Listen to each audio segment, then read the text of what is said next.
Today, I'm talking to a man who went from humble gardener Epic gardening existed, but it was really just a hobby. to owner of an 8 and soon-to-be 9-figure business. He built Epic Gardening from a blog about hydroponics to the $59 million that it's valued at today in just a few years. We were selling out quite a bit of trays in like minutes. I think it's amazing how he's built such a huge commercial enterprise out of something he's so deeply passionate about. Today, Jacques and I are going to show you how to make your first compost pile. We talk about what he loves about gardening, surviving for 30 days off of the food that he grew, Here we are, day one of the Apocalypse Grow Challenge. and we test his gardening trivia today. Is tomato a fruit or vegetable? Welcome to Kevin Espiritu. What's up, everybody? Welcome to the podcast. We have today Kevin Espiritu. Hello. Kevin, tell us who you are. I'm but a humble gardener. But a humble man who grows potatoes. No, I'm founder of Epic Gardening. So I started a gardening channel in 2013 on YouTube. And then over the years, and whether I was focusing on it full time or not, and now obviously I am, it's kind of grown to be A big old thing. a full-fledged business. Well, this is my first question has a roundabout way of coming back to me, which is one, you're great on camera. Like Thanks, I man. was watching your stuff. You remind me of a television personality in the sense that you're not the YouTube, like what I just did. What's up, everybody? Like, Yeah. welcome. Like you've got the vibe. I like how you poke up out of some foliage to That's start like everything. the meme that we do. Yeah. Well, what's weird is if you look, we were just going back through all of our videos. Yeah. And my editor was finding my eras, he was calling it. Uh-huh. And I have the classic YouTuber era where it's Yeah. like, what's up, guys? Kevin from Epic Gardening here. I remember that as well. I had an era where I wore green Ray-Bans the whole video, no matter what, because I thought like that was my brand. That's and the like thing. that was my thing. Yeah, and then like you're obfuscating your eyes makes no sense. I have a black shirt. You have Yeah. green Ray-Bans. Yeah, everyone's got their thing. Yeah. So then I did shoot a show, a TV, like a proper TV show. So I learned a little bit of that, and then I did improv comedy. So it's like some weird hybrid of all those things. That's fascinating because I was going to say there's one critical thing that you left out, which is, did anyone ever coach you or help you? I've learned from a few folks in the world. No, the weird story is I met you guys on Reddit Yeah. a long time ago, and this was the time I was doing. Epic gardening existed, but it was really just a hobby. I just didn't think This was hydroponics back in the day. it was a hydroponic blog, and most of the YouTube videos were hydroponic gardening experiments because I just didn't have space, and that's how you grow if you don't have space. But I was doing, I think at the time, a startup with a friend. We had raised a little bit of money, and the idea was, and I don't know why we built it this way, but the idea I think is still good. Tell me what you think. It was like, if you're dating someone, you can sort of give the app what they like to do, what music they like, and it would sort of spit back like, well, hey, your girlfriend likes Blink-182. There's a band that's really close to Blink-182 sound that's playing like around her birthday. You should go get those tickets. And so when I met you guys, that's what I was working on. Oh. And then I came vaguely down and remember this. met you guys in Brazil. Yes. That was, so yeah, we met, and I remember having phone conversations with you and talking with you a little bit about girls or whatever it was that we were talking about at the time, which is amazing. But at the time, you were already doing Toastmasters. You were Yes. very, I don't know, you had a vibe that I see still come through on the videos. And I actually wanted to ask, because you mentioned what the TV difference, the YouTube difference, what has contributed to you being as good as you are on camera? Man, I don't know that I see myself as that good on camera. I'll tell you what I see. It's not that you're Andrew Tate captivating, everybody's watching. It's that you have an effortless feeling of reality and authenticity, and it works. I think it's sincere, and it I don't know, it makes gardening feel approachable and friendly, and I'll take it. yeah, No. you're knowledgeable without being what I've unapproachable. always tried to do, even back when I was like blogging about gardening, is just talk like a normal human being. Because when I was trying to learn it, it was like a university PDF, and just botanical terms. How do you know this? Yeah, if yeah. you're trying to grow some plants, you're just sort of put off by it. But yeah, I mean, I think it's some amalgamation of those things. Like with Toastmasters, which is a public speech club, you learn the tactics of speaking in public. And like you'll give a speech, and then someone will come and say, right after you, there's the evaluation, which is a speech of its own, but they'll evaluate what you did. And they'll say, you tend to say, at the end of every sentence, and they'll count them. They'll say, in this 2-minute speech, you had 15 you had 17 ums. Now, having 0, I think, probably makes you feel robotic, but really like honing your mistakes makes you a smoother speaker. So I think that helped. Improv helped a lot. You've done improv. Yeah. Yeah. Improv to me helped a lot. Do you still review your footage for how to be better, or are you past that phase? Yes, I do. Interesting. Yeah. Well, sometimes, but most of it is in the mind as I'm speaking. So if you look at our clips that are unedited, you'll see me like, if I'm popping up, right? You'll see me pop up and I go, no, that wasn't quite right. And I'll pop down, pop up, and I'll do like 10 in a row.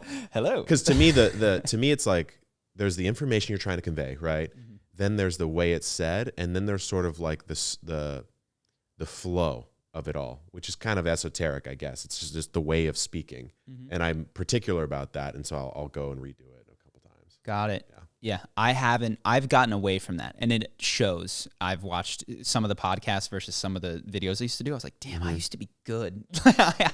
I could go with no M's or U's. On the podcast, I'm like touching my face. I'm just bad. I got my knee up. But when you go long form, it's part of that's what makes it so real anyways. Is you're putting your knee up or whatever, right? It doesn't matter as much. Correct. So one of the things that I wanted to ask you about was watching through your channel in preparation to see you, because I haven't seen you in a bit, and you did a 30-day survival off of your own garden in like an urban area of San Diego, which is a confined garden. This was a small garden. So yeah, I watched it, and for those people who have seen it, felt like The Martian, with you mapping out your calories and how much you were going to get. So yeah, talk a little about that. Yeah, so the idea there, that was 2019. So that was sort of before Epic was doing well as like sort of a solopreneur style business at that point in time. But it was just sort of a YouTuber's business, right? And so I was like, I want to try a type of content I hadn't tried before. Everything I had ever done is, how do you grow lettuce? How do you grow tomatoes? Why is your compost not heating up? Like, so, sort of just question answer. Probably because I came from SEO and blogging, and that's how you do that. And so I was like, what if I just try this? Because if I can do it, anyone watching it should have the confidence that they can grow, something very basic at their own home. And so the idea, and this is when I was at I was living in Hillcrest, which is like a little north of downtown San Diego. The small front yard garden. It's like 15 feet by maybe 30 feet, which is for sure not enough to live off of for a month, for sure. But I was like, well, what could I do realistically? So I gave myself 90-day lead time, because I had to grow something to actually do this. And I was like, okay, well, I'm this tall. I weigh this much. This is how many calories you need. Is it even possible for me to grow that many calories? And it barely was. I had a little extra space I used at a friend's house. And I was like, okay, well, if it is, then what do I grow? And the only answer in 90 days is potatoes. Yeah. So that's where you get the Martian. And fortunately, potatoes don't require a lot of nutrients, don't require a lot of resources to grow. And they're sort of effortless. Like once you plant them, they just sort of do it. So I was like, okay, I think I can do this. So I grew mostly potatoes, but I set myself up this rule of I can fish if I want to, but I didn't really know how to fish that well. Well, I saw this. You like went to tiny little... Oh yeah, it got crazy. Yeah. So I did learn how to like surf fish, but that wasn't as reliable. It takes a lot of time to do. And so fortunately, when I did the challenge was June, in the full moon from like March to June in San Diego or in California on the coast, there's these little fish called grunions, and they're a fish that spawns on the beach. So it was like they just delivered themselves to you. Wait, they're like, explain that to me, because I don't understand where food comes from. They're not just flopping around on the beach. That's exactly what they're doing. Yeah, that's exactly what they're doing. It's crazy. So it's one of the most wild. If you didn't live in Cali and grow up this way, which I did, and being half Asian, like the only other people out there on the beach are my Filipinos. They're out there scooping buckets because they're eating it. And so I was like, I'm just returning to form here. But anyways, so yeah, what they'll do is on full moons, it's like March through June, they will just come up. The females will come up and they'll burrow in the wet sand and they'll make a little hole. And then the males will come up and they all just deposit their sperm in the hole. And then the females sort of wait there and the eggs get fertilized. And then eventually, and however many days after, the little grunions in the next tide run up just come back down. How do they survive on the beach? They don't. I mean, they will come up, right? Like they come in with the tide. So you're looking at the tide. Oh, the tide brings them in. And while with just a tiny, tiny amount of water, they're hanging out digging holes.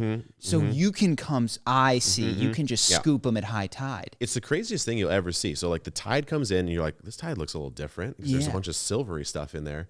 And then they just stay instead of swimming back out. And so you probably saw the clips, right? It was wild. Thousands of silvery fish. And so the way Cali works is if you use no implements, like no nets, no nothing, you can collect as much as you need to use to eat, which is a fuzzy legislation.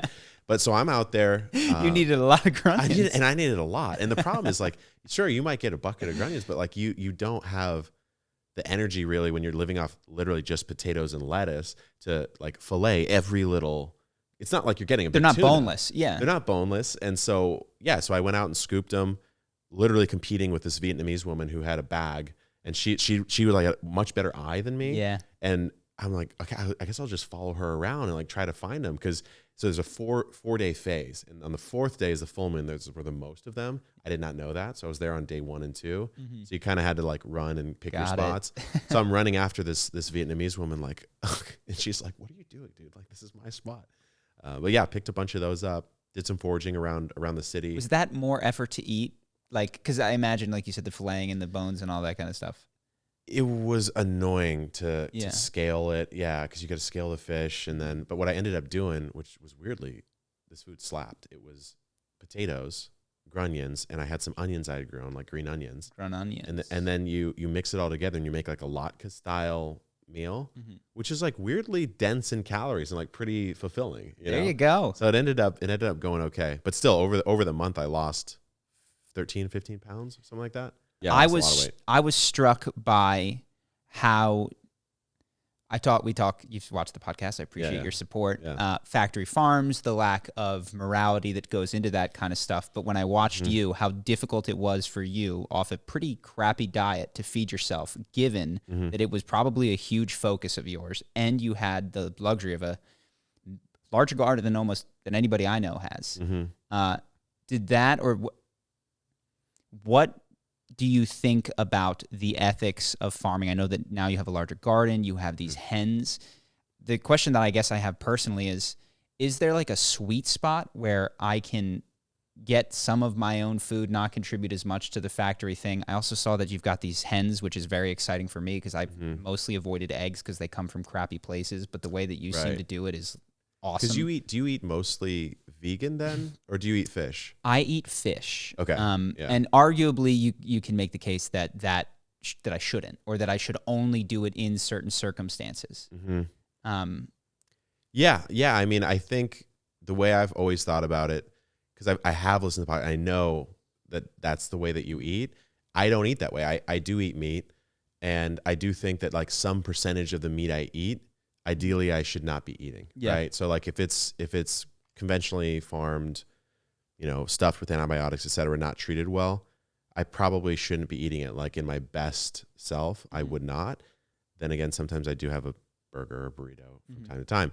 But yeah, I will say, like, if you have hens on your property, you're getting 6 hens. You get like 2 dozen eggs in the fatter part of the season because they slow down in the winter. To me, I can't see a problem with eating those eggs. No, those make a ton of sense to me. Yeah, I can't see a problem with eating those eggs. I honestly, to me as well, like if I'm raising the chicken, like maybe a meat bird or something like that, I can't see a reason why I wouldn't be able to harvest that hen and eat it. I think it's way, way more defensible, if not totally fine at that level. Yeah. There's 2 questions that I have, which is because as I watch your videos, Henry said, he's like, I get this. I see why people do this. And I'm of the mindset of like, oh man, that's hard. I could just go to the grocery store and get it. So why do you garden? What do you get out of it? And am I missing like a core human experience that I would say yes. Yeah. But you might well, no, disagree. I'm totally open to this because I do feel totally disconnected from primal anything. I'm on the computer 8 hours a day. So I'm pretty out there. Yeah. I mean, I think the way I always thought about it, because like my origin story into gardening was not that I grew up gardening. I just didn't. I played, as you probably know, I played a bunch of online poker and paid my way through school that way. And then when I quit that after college, played a bunch of video games, which is just a worse way of playing poker. It's kind of the same mechanics, but you don't earn any money. So what was the point? So when I quit, I had asked my brother, like, hey, do you want to do something outside this summer? And gave him a bunch of options like surfing and skating and gardening. And he like perked up at gardening. I did it because I gave him the option, but I was like, that was like the last one I would have chosen. Yeah. But we started growing, and yeah, I don't know. Something about it for me, that is one of my primal sort of access points, I guess, to our biology. Because I think, and tell me what you think, like I think like our biology is more or less stable. and our cultural sort of sensibility is like 10,000 times past it. And so the things that should make us like happy and regulated have always been around. We just sort of ignore them now. And so I think we all need some kind of path back to that. And it's not always gardening. You know, it might be fishing, or it might be hiking, or whatever. Which is why like our mission, Epic Gardening's mission, teach the world to grow. But I'm not going to get everyone on that mission, right? Like someone's just not going to do it, and that's fine. Yeah. What I want to hear, did you notice an emotional shift in yourself when you started, or even when a day where you don't get to be with your garden? Do you feel differently? Well, yeah, what I'll say is like today, like I've been running around in LA today. Yeah. And I probably will get home after it's dark, so I won't really be able to enjoy the yard. But tomorrow, I already know, like as I was driving up here, I get car sick, so I wasn't feeling that amazing. But I was like, I can't wait to be like sitting by the pond, like getting the eggs from the garden, grabbing some stuff and making breakfast with it. So yeah, I mean, I think it brings a lot of peace for me that it just doesn't, other things in my life just don't. Does the food taste better? For sure. Yeah. It does. Yeah. I mean, the eggs are better. And I think like if the placebo effect is a thing, which we know, we know that it is, right? Even if it didn't taste better, it is the fact that you knew you grew it, and you know like the story of the plant, so to speak, before you got it to your plate, that I think you almost trick yourself into it tasting better. That's my theory. I don't know. Yeah. No, I don't know if that is my way, but what the hens clicked with me. I was like, I like the animal part of it a lot. I feel a little bit disconnected from the plant side of things. And would like, I think, to have a small farm vibe one day. It's very possible. Does this exist in your future plans at all for Epic Gardening or yourself? Animal husbandry or anything like that? I think about it a lot, man. Like, because Cali is tough to get land, especially in a place where you might want to be or close enough to modern society. And so I'm on Zillow all the time, like looking at cabins in Oregon or Idaho or Colorado, because you can get 5-something acres there for a fraction of the price of like a normal, relatively poorly built home here, you know? So yeah, I think at some point in the future, maybe it is some media that we do with Epic, like Kevin's story of going off and building his homestead. Yeah, maybe, you know, but I do think about that quite a bit. Right now, there's enough to do at the place I'm at now that I'm content, but yeah, the goal to expand would be really fun. Yeah. No, you're making me think, because I drive past some of these, and when you go over the mountains there, they have plants. Some of them, some of these guys are just obscenely rich, and they take this really expensive Malibu real estate and they grow like peppers. And it's just offensive to how much, like, this is just ungodly amounts of money to not commercialize the land further than that. But no, I see that and I go, I wonder what I'm missing, because I haven't done this, and I think that I probably should. One of the things I was curious about is the overlap between you and or your customers with the prepper community, if that exists. And it does. Yeah. No, it does completely. So weirdly, and this is something I really love about the garden space, is because we know like the internet is half toxic all the time. Gardening weirdly just is somewhat immune from that for the most part. At least everyone has an amnesty truce when they're talking about gardening, because if you're, is there any big cancellations going on in the gardening industry? There's some drama here and there, sure, but it's mostly petty sort of drama stuff. But no, I mean, what's interesting is that if you're politically right, at least as America would define it, you're more likely probably to be like the homesteader prepper type of personality, which requires you to garden and have a pretty good knowledge of that. And if you're more politically left, you're probably more interested in like environmentalism or sustainability, etc. Thus, it makes sense to have a garden. And so I see it in the comments all the time. Like, there's a bunch of people that will follow Epic, and I can tell just by their screen name. I'm like, I pretty much know where you stand. DoomsDay 2024.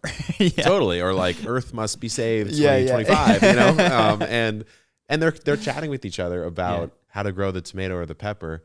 So it is bizarre how much of an overlap there is. But I would say for the prepper style person, gardening is a piece of a larger whole that is quite a bit deeper than that. And that is not something that you subscribe to. You know, dude, I've got like security at the house. I've got the hens. I'm thinking about getting a root cellar. So I'm not against it, but it's almost, to me, just really fun to build that out. I just think it's fun to live that way. Well, you've got, and again, so I only watched a couple. You could tell me, but you're not totally self-sustaining, but increasingly self-sustaining. Increasingly so. Yeah. Your roof runs off into this giant water tank, which in California is like, we're constantly having to ration water. And you're like, I'm not, I just like, Good. I can just give the water from my roof when it rains. You get, I don't know, however many gallons. So talk about some of the stuff that you have that makes you self-sustaining. And I'm also curious, like, what the emotional feeling that gives you is. Yeah, that's a good question. It's a good combo question there. So the sustainability stuff that we've done at the house, I think I have 24 solar panels. So for us in Cali, the solar energy you generate, I never knew this. I'll see if you knew it. I did not know. It blew my mind. I always thought, like, you have solar panels on your house, the energy goes into your house, and you just use that energy, solar energy. It doesn't work that way. There's a grid, right? There's the solar panels. The energy just goes straight back. It just spins your meter backwards, and you just pay the net. So for me, I spin it backwards so far that I don't have a net. I don't have a bill anymore. So I just, I just sort of accrue these. But then the downside is you don't actually get paid for your negative balance. All it does is it's sort of a holding account where if you do have a more usage month, it just nets against it, which is kind of annoying. That's lame. Yeah. So weirdly, if you think about the incentive structure of that, if I generate like 2,000 kilowatts a month or something like that, I better use 2,000 kilowatts because I don't get any benefit for not. And if you have extra space on your roof and the guy's already up there, you're like, yeah, but I don't need the extra panels because there's no incentive. There's no incentive for me to kick more back to the grid. Yeah, and you would imagine that you would want a decentralized grid, right? Yeah. You'd want people to get some. Maybe it's not the full rate, but get some credit back so that it incentivizes everyone to put solar on their house, and thus, ideally, the grid is more sustainable. But I don't know why they don't do it that way. But either way, I have no energy bill, right? Which means that I can use the energy at will on the property to do all these sort of weird things. Yeah. The roof, like you said, collects off to a sort of underground like pipe that goes to this big cistern. So there's like 5,000 gallons of water that's collected there, which I can use to fill up the pond or water the garden or hold in case I think that there's not going to be rain, which is always the case in San Diego. And that is nice because some of the, you've got this koi pond, which we're in a drought, and I know I would feel like, I probably shouldn't be doing this. They stopped watering any of the flowers or the grass in the neighborhood, but I think the water's landed on your roof. It doesn't matter. Yeah, it doesn't matter. And where was that water going to go? Are you net stealing from California's water from the commune? Yeah, that's a good question because I don't. Or know. are you just rationing it better? I actually don't understand. Well, here's what's crazy. So, first of all, in Cali on my street, there are no gutters.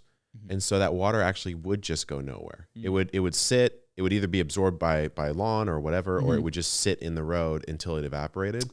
So in my particular case, it's really not being sort of diverted to my property instead of someone else's. But the crazy thing, and I did not realize how popular, if I do a rainwater capture video of any kind on any platform, it just pops. I don't know why. And I think it's because people think it's illegal. And it is rationed in some areas, like Colorado. I don't know if you know this, but Colorado, you can have 2 55-gallon barrels, and that's it. But presumably because you're then stealing from what eventually gets to the Colorado River, which then feeds, the entire Southwest. But I don't think so. I mean, I don't think so. Got it. If someone wanted to make the argument that you were stealing the water, I would just say, why is the earth paved then? Because it's routing everything off where it should have landed. So, okay. So I diverted you about your self-sustainability. So you've got solar panels, you've got water. I've got the water. The hens to me is a piece, of course, because you're getting protein and fat that you can't really grow very quickly. It's hard to grow protein and fat. So the hens are nice. Besides that, I mean, there's not too much else that we're doing. Well, you eat your fruits. Oh, you grow. Yeah, we grow our own food for sure. Yeah, for sure. I mean, I think what it gives me is the feeling of if things really did go bad, not that I really think they will, I have the skill set to live a life, which there's creators out there or some influencers or whoever who have like optimized every facet of their whole life. Like my trainer comes at this time, my meal's delivered at this time, this. And I'm like, but if any piece of that falls away, you kind of don't know how to do human things, which I just value personally. And so it just gives me a sense of peace. That's interesting because I feel like that's happening on a bit of a global level, which is we're like, well, we don't need to do manufacturing. China's got that. Or we don't need to do any of this other stuff. And it does seem that on a global level, that is collapsing to a degree. And it's going to be more, things are going to get more expensive. And you're going to have to reshore manufacturing into your own country and ask if you're sustainable in terms of your own food consumption. Sri Lanka's got no food because there's a war going on in Ukraine. Yeah. And so that perhaps too quickly spreading globalizing, which has impacted us in our lives. And I'm that guy that you're talking about, by the way. The only reason I've ever thought, this is morbid, that I would want like a weapon is if the world collapsed is to get rid of myself first, because I'm not going to last. I'm not take yourself out. Somebody's going to. Yeah.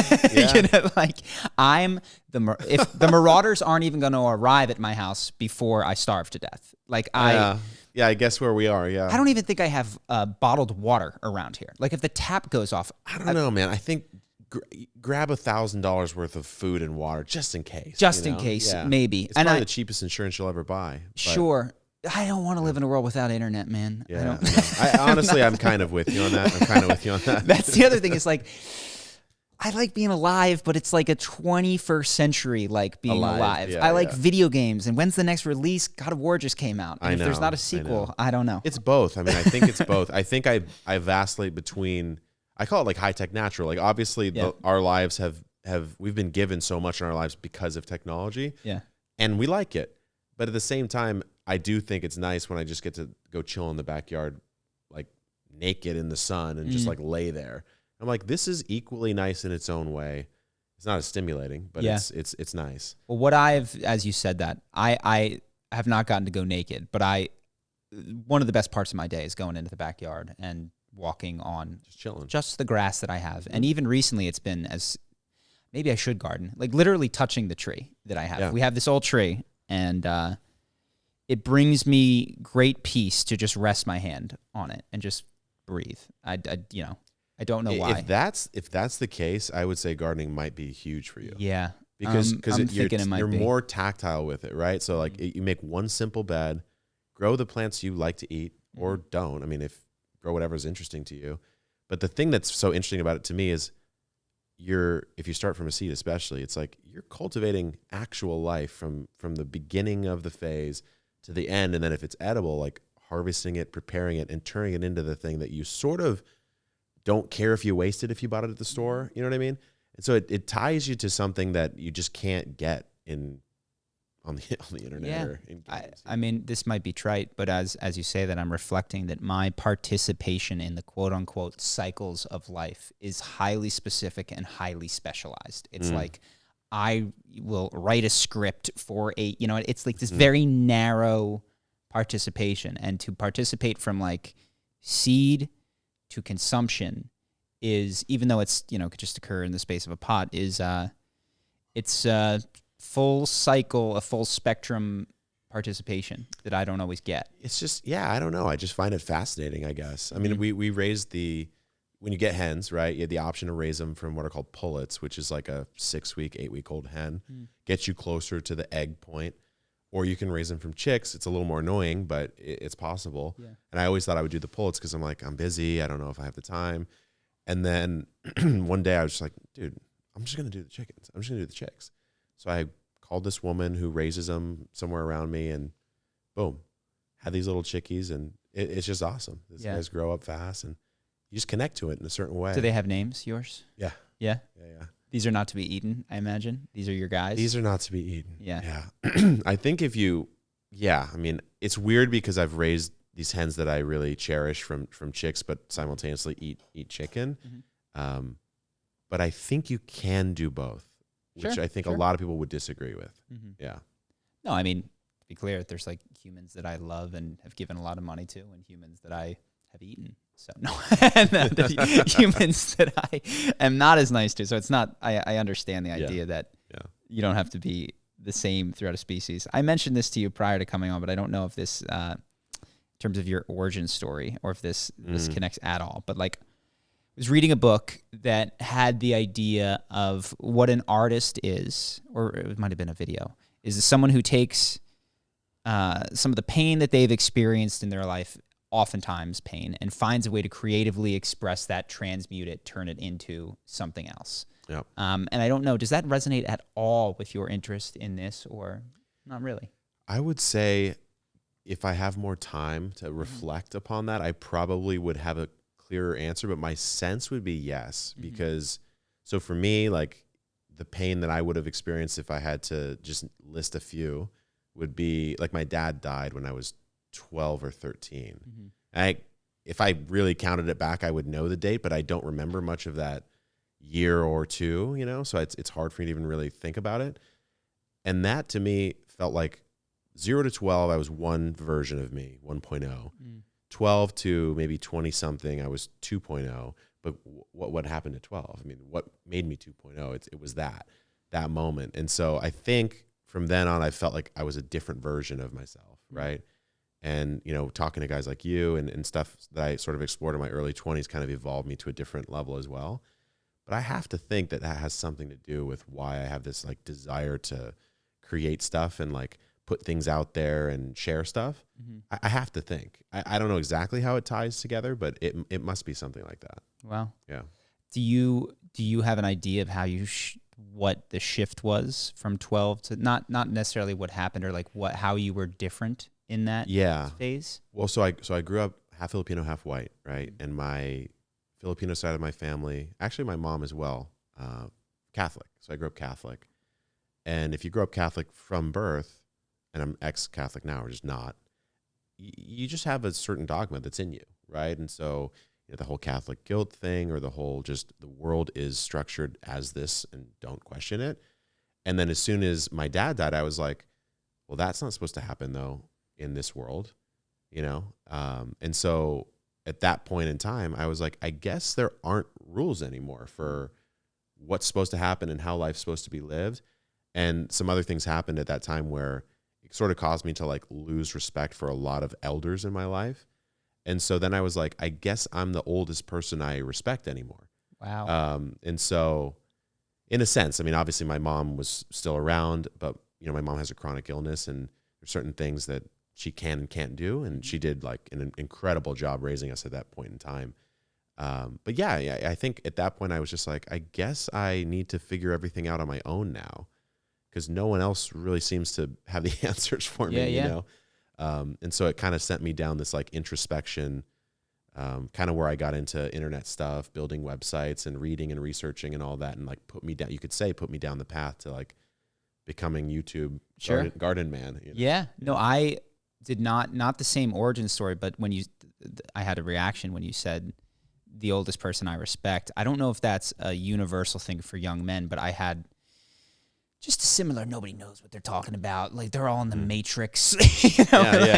There's this young man thing. God, it's funny because I see these 25-year-olds who are convinced that everyone is in the Matrix, and I see myself in them, and I'm so frustrated by the lack of humility, which is also maybe for you, and I know for me, was necessary for me to like jettison some of the limiting beliefs that were just had by people around me about you're going to grow up and be a doctor after you go to college and do these sorts of things. And in throwing that out, what I have only recently, within the last couple of years, been able to come back to is like, okay, what are the parts of tradition that I chucked out in my 20s that shouldn't have gone?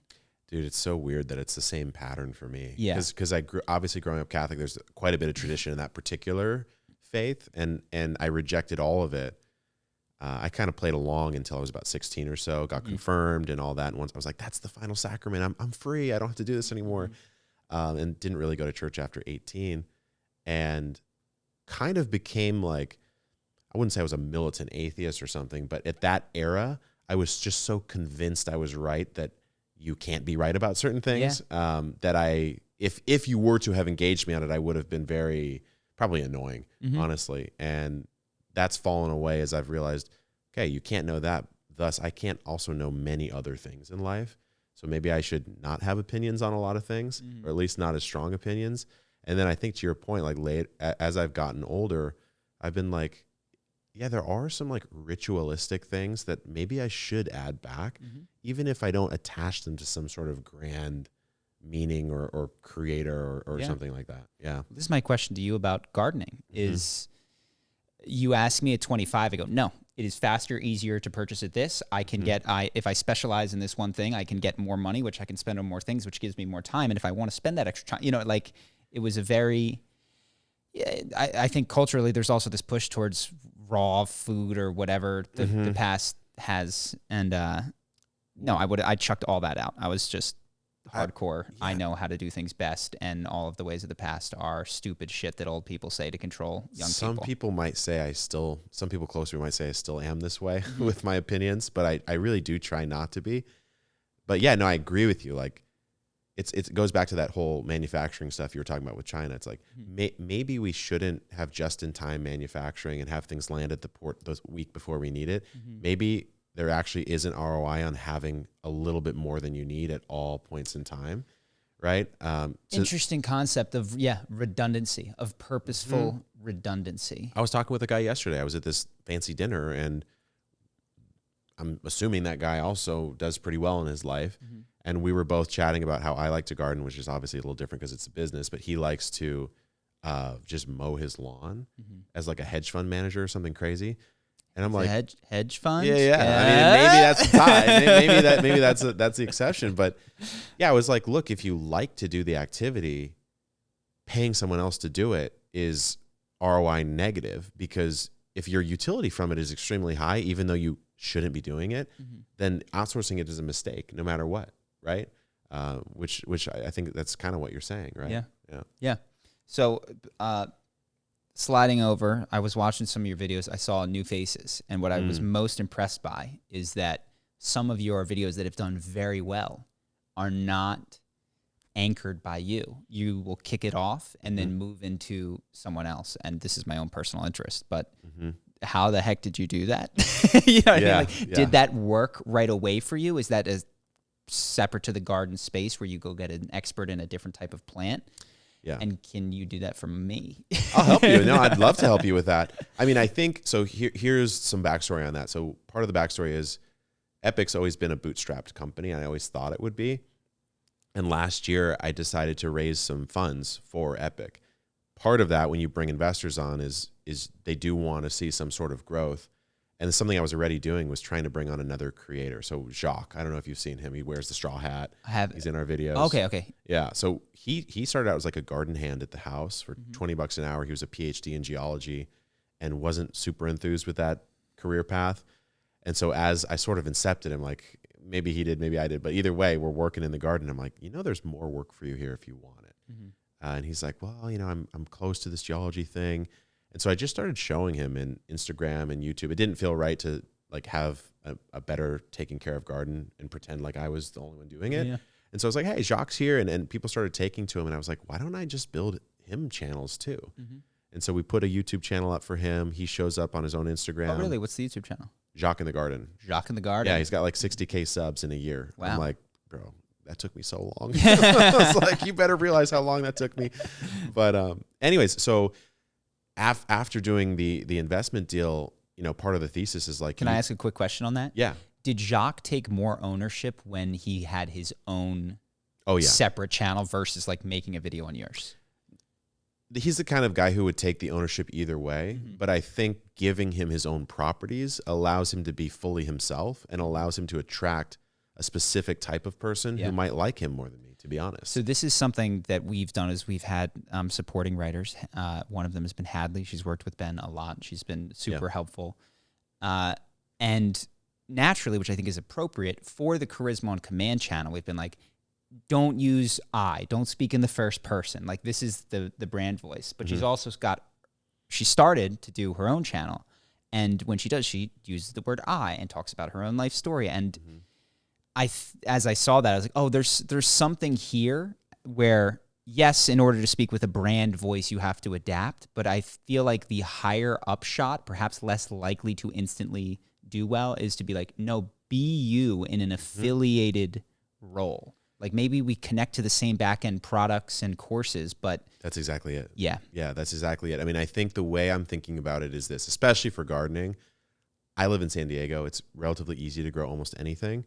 So it's hard for a lot of growers to relate if they're in Minnesota or in their Canada or they're in the UK. And even culturally, like UK gardening culture is very, very different from the US. And it just doesn't hit the same. I mean, we do have a UK audience. It's like 5% of our audience, but I don't say aubergine. I say eggplant, right? Like there's all these different things that are very subtle, but make a difference. And so, yeah, whether it's like the place that someone lives or, you know, I don't like bonsai, but a lot of people do.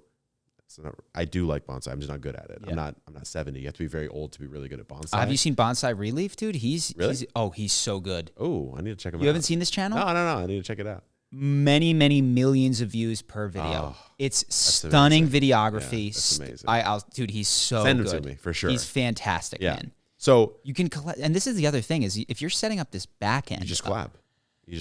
Yeah. So this is a brilliant model that you've got going. The way here. we're thinking about it, cat's out of the bag, I guess. So we have we have products, right? So we sell like raised beds, and we have these seed trays that we invented, and so there's some stuff we own, there's some stuff we distribute, and there's some stuff that if you have an audience like Jacques, like we're designing a hat for him. It's going to drop pretty soon. It's his straw hat called the Jacques, and we're just going to drop it on the store because everyone wants that hat. No way. Yeah, and so like if you're a creator who doesn't have incredible amounts of business savvy and drive, which is most creators, I would argue, I want to offer them like, hey, come work with us. We'll amplify everything you're doing if we like it. And if things go well, like we'll build a whole thing around you. You know what's fascinating is that MCNs came in with the same, not the same, but they had this selfish idea of like, there's all these creators that lack business savvy. And their question was, how can we extract as much money as possible? What they didn't have that you do have is a built-in route to monetization. And they often faked like they did. Like, I don't know if you ever got their pitch decks, but it's like, you know, our proprietary software it's all garbage. Maximize your ad You rev. maximize ad rev, all nonsense. But if you have legitimately like patented, researched, well-sourced, you mentioned to me that you had these things from Japan that people went wild for or something. Yeah. We have, earlier this year, for example, we bought, my friend Diego made these seed trays. The second I saw him, this was 21, I was like, that's for sure the best seed tray I've ever seen. And so I put it up on Epic, and initially it was just I'm sorry to slow you down. Diego designs a tray or makes one. He's an artisan. Like Diego he's actually a content creator as well, more in like the farming, agriculture space, like market farmers, backyard farmers. But I knew him just through doing Epic, and he emailed me and he said, hey, I have this tray. We haven't met. I know you're in San Diego. I'm in San Diego. You want to take a look at it? So did he have manufacturing for it as well? Yes. Okay. So he had the tray, and I looked at it. I'm like, dude, this is for sure the best tray I've ever seen. Like I knew it immediately. And so I go, what do you think about?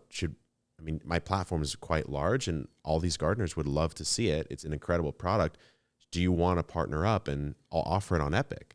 And he goes, yeah. And so we did it, and we kept selling them out. We were selling out, quite a bit of trays in like minutes. Wow. Which you would never think, like that's like a hype beast model or something. Like we're dropping trays. Yeah, the drop. Yeah, like and unfortunately we had to drop because it's an injection molded tray. You can only press so many in a week. Yeah. So we'd build a week of inventory, put it on Instagram, and it would go in 2 minutes. And then we go, okay, come back next week. You know, wow. We had no choice. But where I'm going with this is eventually we were like, Diego, you're so good at making product. Why don't you just join Epic and become our product development team?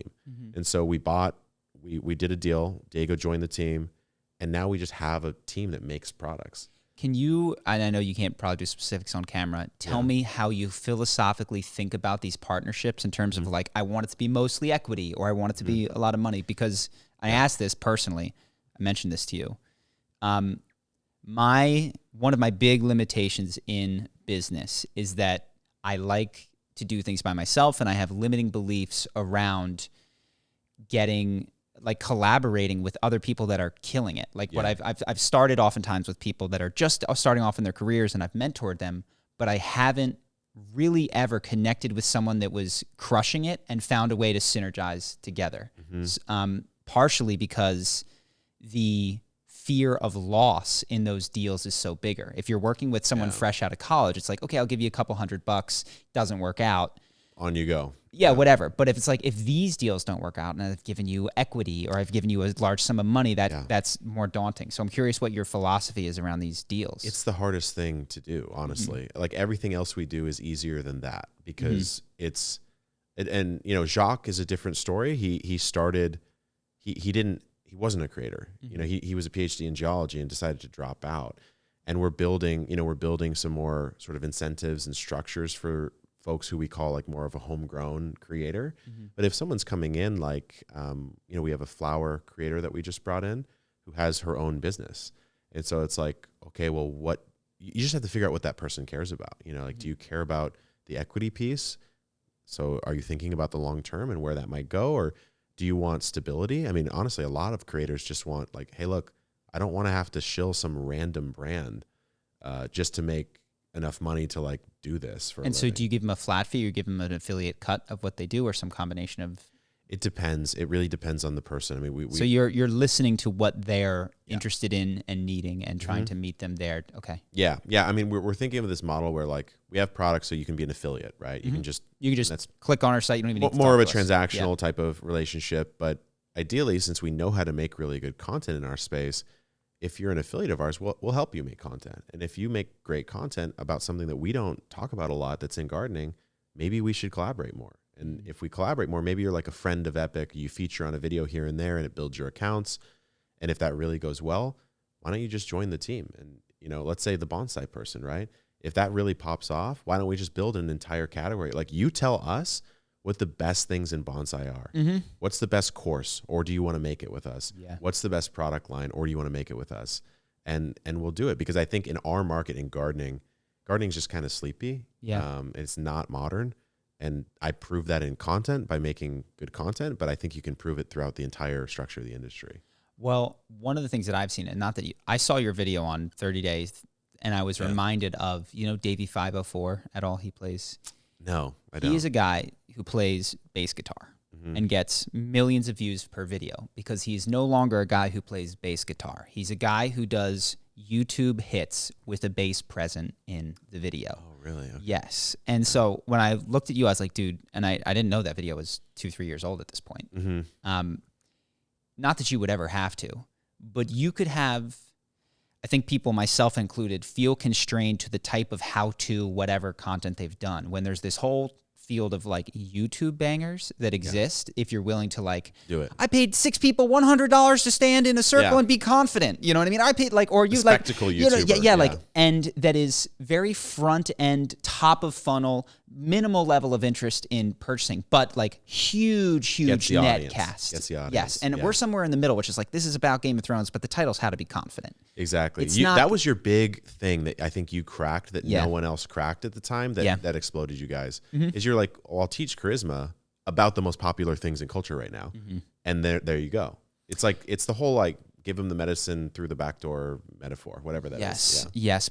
And there's a broader category still that I haven't gone to and don't know that I ever will, but I saw that in your video. I was like, oh man, Kevin could be I've been trying to think about that kind of stuff. Yeah. You guys could get a lot of views. And anyone could get a lot of views, is what I realized when I watched that. You do a 30-day challenge related to your thing, get some people involved, set up a competition. I did X. And we're testing some of this. So like, I did reaction videos just to test it. Did solidly. They crush. They crush every single time. Even if it's 5-minute crafts videos, which we all know are sort of silly. You know it's dumb, but explain why it's dumb. And then I did the reverse. I explained why the hacks that you see are right on the internet. And then we're about to do one where we pick 2 subs on YouTube. We give them each $500, and Jacques and I coach them on how to make like a really awesome, like sort of starter garden. And then we see who wins, like who made the better garden. So it's like a mini game show. You know, because it's like, yes, you're right. There are only so many videos you can make about how to grow a tomato. There's actually a lot for tomatoes, but eventually you will run out of those tomato videos. You know what's interesting is I was watching, have you listened to Alex Hormozy or watched Alex Hormozy? A lot of his stuff. So I think he's got a lot of really, really good messages, and really the best ones I don't blame him for this. Like, they're not new knowledge, but they need to be repeated for people like me who don't listen enough to. Or in a certain form factor, it hits a different, And the one that he's repeated in one of his most recent videos is essentially that if you everyone spends all their time and money on marketing. you know what I mean? Because they want to make the sale tomorrow. Yep. If you spend more time on your product, on interviewing customers, on asking why you didn't get the garden that you wanted, the plant didn't grow, you didn't actually do anything once it was delivered to your house. Like, you make sure as many, and for us, it looks like, oh, you didn't get the confidence they wanted, or the girl didn't say yes, or like, and figure out how to work through as many of those obstacles as possible, and then come back to the marketing. You can, at that point, which I think you're close to, saying that you have some of the really best products in the gardening space, you can then just spend millions of dollars on content and just have game shows related to gardening because you've got the best back end. Yeah. You know, Well, yeah, because I mean, if you think about classic funnels, right? If you think about the bottom of the funnel, any impact you make there cascades upwards to butterfly effect style. Like if you think just raw e-commerce or something, or maybe you guys with your course, right? Like if the course conversion is 5%, you want to make X dollars, well, you need Y traffic to do it. But if you double your conversion, you just need half as much traffic as you needed before. So the problem at the top just becomes much less severe. Yes, and then you can spend more money on content and do it. Yeah. So we've, I think our course is solid. I mean, I've redone it 4 times. I took it. Yeah. So, there you go. And you're good on camera. I'm charismatic, guys. I'm charismatic. On command, actually. On command. Yeah, this on is command. epic gardening on command. This is totally random, but I'll let you know because this is what we often do in the podcast, Hit as me. you've seen. Hit me. Yeah. So with Henry, my brother, who is here today filling in for Justin, and Justin actually might come back this weekend. We have been watching cops on YouTube. Yeah? They've been, bro. First off, they crush like these you videos. like a cop YouTube channel or like a short interaction like with a Rhode cop? Island, Lancaster County Police top 5 encounters. Oh, you know? wow. Okay. And they're like amazing. Yeah. But one of the consistent sad themes about it is they're all drug crimes. They're all petty drug crimes of poor people. And I was struck by how people gravitate towards drugs. You know what I mean? Like when stuff isn't going well, they drink, they do drugs, they do whatever they need to do to get by. And I don't have much more to it. I don't know if that strikes you at all, but yeah, we just live in a society, and maybe all societies have been like this, where people need to get out of their experience. Yes. And then we criminalize it, and we chase them down and sniff the thing and find that there's weed in the trunk. And it was just sad to watch. I was like, these and the cops seem oblivious to their job of being. It's weird how you meet. I mean, I know some law enforcement, not directly cops, but other different departments and stuff. And it's weird how some of them, when you meet them, they just think the law is the law and that's it. Yeah. There's no, it's black and it's white and that's it. Justice and injustice. And you're like, well, if it's the law, they shouldn't have done it. Oh, well, it's like, well, that's not, arresting them is not really going to help them. And putting them in jail is not going to help them. Probably might make them worse. And you're going to find them again. And you're just like, why is it structured this way? It makes no sense, you know, especially with like, you know, marijuana, drug crimes, all that kind of stuff. What was funny is like you could just send these cops to Burning Man and they could fill their quotas for the year. Exactly. It's like the spot that you've chosen to arrest this guy is, and I'm not hardcore ACAB, all cops are bastards. Like I don't think that at all. But clearly, like the way this is set up to get these petty drug crimes on this particular poor street is just broken. Like if you actually care about cracking down on this stuff, I can tell you the rave where it's at. Yeah. You know, like I can tell you the frat party where there's a pound of cocaine happening right on the college campus right over there. Like it's, you're totally right. Because the reason why is because that's where you're going to get to arrest someone and they have no recourse, right? Like if you go to the rave, you're going to get a fight, you're going to get a lawyer, you're going to get out. And it's these annoying. people blab immediately. Yeah. I know my rights. And then the cops just lie. They say, no, you can't do that. And they, well, yeah, it's mine. And it's just like, dude, just shut up. Just don't talk. Just shut up. You see that video, Don't Talk to the Police? Yes. What are you going to do? Amazing video. Just don't talk to the police. I watched That's actually, from a content perspective, I think it's a beautiful piece of content because it's a professor, a law professor, and then a cop. Yeah. One after the other. And they're both like, don't talk to me. Don't talk to me, you know? Yeah, it's sad. Unless someone has kidnapped your family and time is going. I mean, I'm not trying to bust you on that. No, but dude, like I said, I know a few people in Border Patrol and NCIS, et cetera, and they're like, anything you say, like we can lie, we can manipulate. Nothing you say will ever be used to your favor. So if you're smart, you shouldn't talk to us. Yes, never. Yeah, when we can't help you. There's like, look, and they often give them the like, yeah, you can make this easier on yourself, as if, because what you're used to when you're growing up with parents or anyone, and you're like, you want to form a good relationship. And so when you're caught red-handed, you fess up so as to pave a path to healing. And it's totally wrong. And it's just sad to watch it break down. The one other thing that I'd mentioned was there's a channel that you haven't seen, Nomad Capitalist. I gotta check it out. So long story short, he's got an interesting channel. His philosophy is go where you're treated best.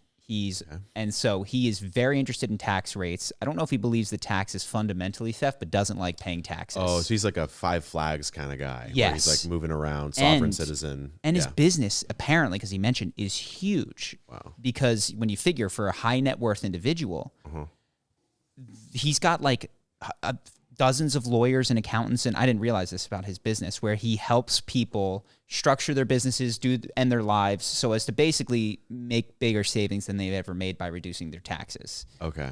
So there's a whole, ethical, interesting question there. But what I found interesting is he made a video recently talking about, like, one, the business is huge, but also the comments that he has received have made him not want to be on YouTube anymore because there are mean comments. Like he's not paying his fair share, like that, like he's I terrible. don't even know that they're that. I think they're just like, just YouTube mean comments. And what I found interesting, which I shouldn't find interesting at this point, is that there's a level of success that you imagine when you have $10 million. The opinions of strangers will no longer impact you, is I think implicitly what I imagine. You would just think like, oh, well, life solved at that point, so why care? Yeah. Yes, and not to fault him for this, but that was such a huge mental drag to the point that he no longer wants to be as involved in content and is going like he's to just not going to post. Well, he's going to get other people, and he's like, and there's business reasons for this as well. But a really big, and then the one that he elaborated the most on was that.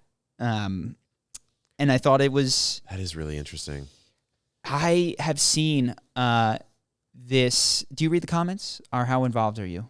Yeah, I mean, until 2019, I responded to everything on every platform all the time, which I attribute to how we grew. These days, I can't do it as much, but yeah, I'll look at the comments from most pieces of content, at least to some degree, and I'll respond to some. Yeah. Got it. And is the gardening people nice, or do they negatively affect your? It depends. I mean, health? It's gardening. It's not tax avoidance, so it's a little bit easier to get nice comments. But yeah, I mean, every so often, what is it, like 1% of people or so are just saying some random stuff.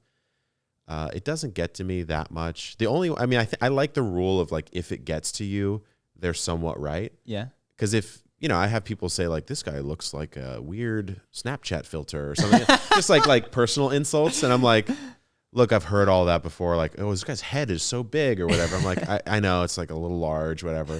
But if someone says, man, what's one that would get me?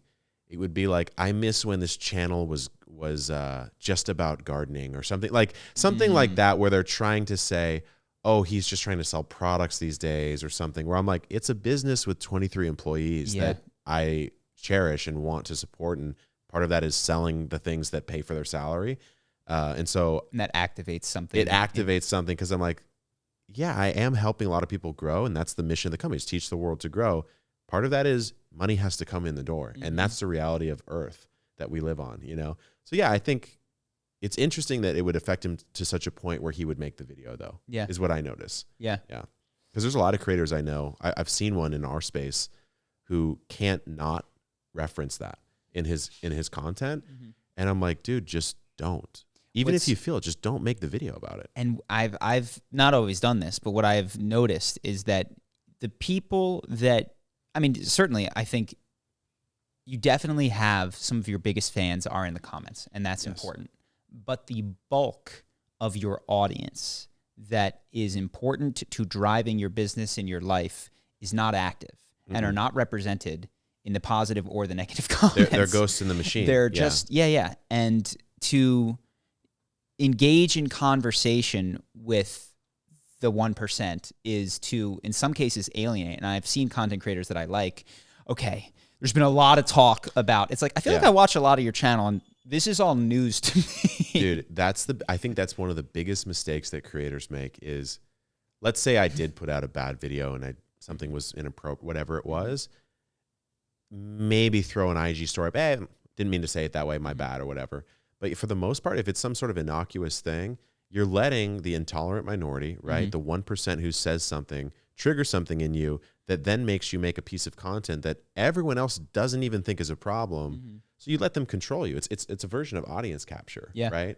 And there's other versions of audience capture, but that one I think is probably one of the more harmful ones. I have, had a lot of thoughts about this because I've wanted to and am fearful of not being honest enough, and so when those things happen, a part of me wants to address it and bring it into the light and like be judged in that way, and through that path be absolved. And what I've realized recently is that the need to stand trial, to have other people pass a judgment, which is that could be the only way that I could feel absolution, as opposed to like sitting with myself and being like, let's find the truth of the capitalist motivation in selling products and the selfishness in there. Yeah. And to sit with myself comfortably enough to quote unquote find the truth, quote unquote pass judgment, and not need to bring it to an audience is actually something that I have had to curb, because, and I do this in my personal life as well, I'm probably too divulging of private information that would better be resolved inside of myself in an attempt to like, well, at least now you can judge me good or bad or otherwise. It's weird how many threads of similarity there are between you and I think, with the content, with the sharing, with trying to like solve a problem in public, right? I think a lot of that I struggle with as well. I certainly, when the platforms were smaller, I would do something like that. And I would think, oh, if they only knew what I really meant in this situation that one person called out, then I could feel better that I disappointed that person, right? Because I think I really don't like, it hurts me when people don't like the content or don't like what I'm putting out for a reason that I don't think is true. And so then I think, oh, well, who else thinks that? And then I want to fix that. Yeah. And I think you're right. Like just sitting with it and really analyzing, does this rise to the level of needing to publicly address it or not? Sure. And the answer is, for the most part, no. Yeah. I think. Yeah. I want to have some, and to discuss it more, because I know you're not too sucked into this, but I think YouTube and social media and the people that succeed are predisposed or have a higher likelihood of being that validation-seeking type. I'm not saying that that's your case. I think hydroponics evolved very a little innocuous, pretty innocuously, and kind of has been a surprise boom. But that it attracts that and then exacerbates this.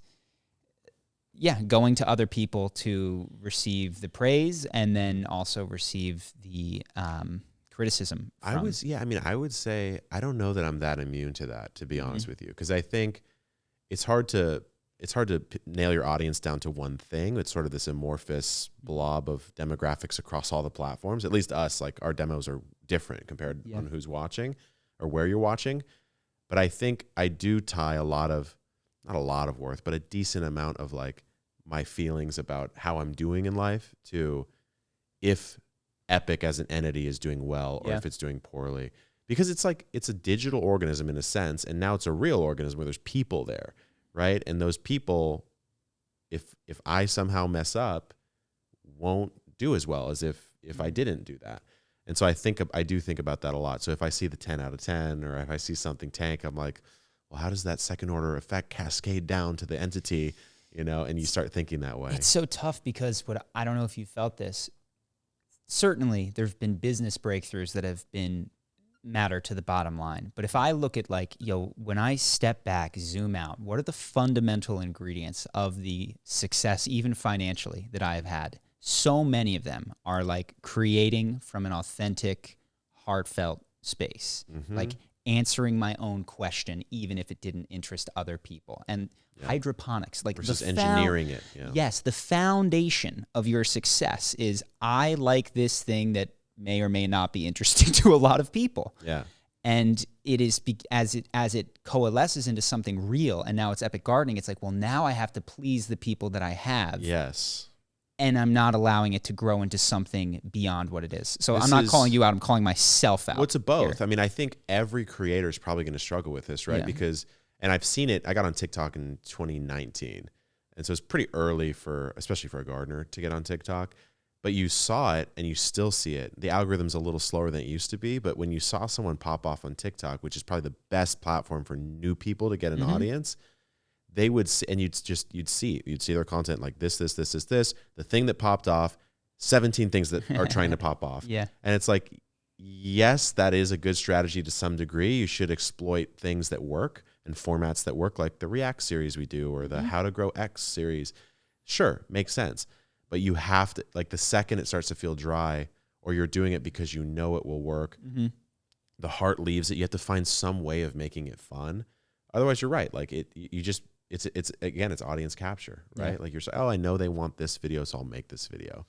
And then a year down the road, you're like, why does everything feel stale? Yeah, I think I'm learning to mature there. And well, I have been thinking about Charisma on Command in the sense that I've moved to other projects, which is like, these projects nobody watches and they just lose money and I can do whatever I want. It's and like, it feels better. And it feels better. Yeah. And I'm wondering, and I think there's a level of maturity of like how to bring that freedom to an existing thing and go, there can be a 10 out of 10 and it can disappoint. And it's okay. And it is, this is what creation looks like. The misses must come. Yeah, the misses must come. I mean, the quote I heard yesterday at this talk I was at was like, creativity dies in process or something like that, where it's like what I try to do. And it's interesting having like a team and investors and stuff, and still sort of dicking around and on social media and being a little bit ridiculous. But I'm like, if I ever stop doing that, it will be too sort of buttoned up, and I'll lose why people connect with Epic in the first place. It's just it's a fun place to talk about gardening and learn how to grow plants, I don't know. It's an interesting dilemma. Yeah. Well, Henry's got some rapid fire questions for you. This is the lightning round. Okay, let's do it. This is the lightning round here. Let's see if you can pass my gardening trivia quiz. Oh, shoot. Epic exposed. Epic exposed. So this is for the thumbnail. Oh, no. Epic gardening Oh, no. exposed. Okay. Okay, hit Brace me. yourself. Hit me. So, what is the hardest fruit or vegetable to grow? That I've grown? Yes. Probably a dragon fruit. Yeah.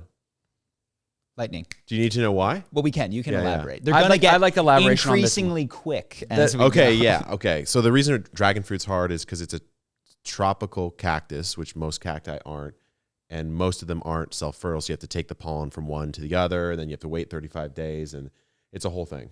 I have a lightning round question. What is the fruit or vegetable that most people should grow because it tastes good and it's fairly easy? Strawberries, dude. Strawberries. Are I love an it. absolute winner. Okay. Yeah. Good question. This before we get to the rapid fires, this is not the favorite thing in your garden. Probably my pond. It's beautiful, the koi pond. I'm also going to go to the Discord questions. I joined the Discord join team. my Discord? Yes, and I got in there and asked some questions. So I'm going to ask them. At Daisy Blooms asks, I know her. okay, Yeah. what's your biggest regret/success in your garden this past year? This past year, biggest regret is that I didn't grow that many new varieties of things. Biggest success is I grew my own wheat to make my own sourdough bread. Wow, that's cool. Yeah, it was fun. At Miner asks, where's the collab with Joshua Weissman? I would love to do that. I've struggled to get cross industry collabs, but Flaky Salt, I'm down. Awesome. Now we're going into the rapid fire. So Okay, here we go. what's more important, soil or water? Soil, Is tomato a fruit or vegetable? fruit, What color is kumquat? orange. Which king created the Hanging Gardens of Babylon? I have no idea. That would be Nebuchadnezzar II. Oh, and- Nebuchadnezzar. Yeah. Oh, Nebuchadnezzar. I know it from The Matrix. I don't know it from the King of Babylon. That's all I got. That's the rapid fire round. 3 Did we pass? questions. Let us know in the comments. Beautiful. So obviously you're on Epic Gardening. Is there Yes. anything else that you wanted to mention, say, or direct people towards? No, if you want to garden, hop on over to Epic Gardening, and that's it. Yeah, beautiful. Well, thanks for coming out, man. I haven't seen you in a long time. Thanks, dude. It's been really good to Appreciate have you. it. Yeah. Yay!